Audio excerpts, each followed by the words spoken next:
Whether it's a kid learning to read or a librarian helping a student with a research project, public media is a powerful role in our community.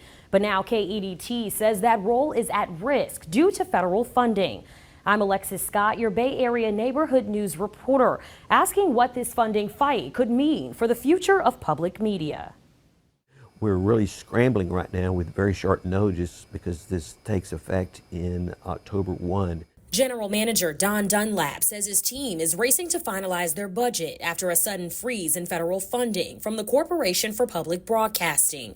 That money was already approved by Congress, but under the Trump administration, it was temporarily paused. Just months later, the decision was reversed, and the funds are now being released. But the delay left stations like KEDT in limbo. It really got our attention because it's a very important part of how public broadcasting works.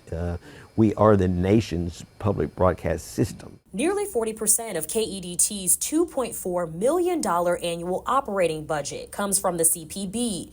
That money supports educational programming, kids' content, and partnerships with local school districts and libraries.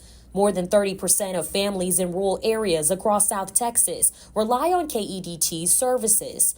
Dunlap says without it, the impact would be severe to these communities and would fall the hardest on young learners. We broadcast 70 hours a week of children's programming. The children that watch those programs enter the school at 7 months ahead in academic achievement. Those programming could be their only access to education.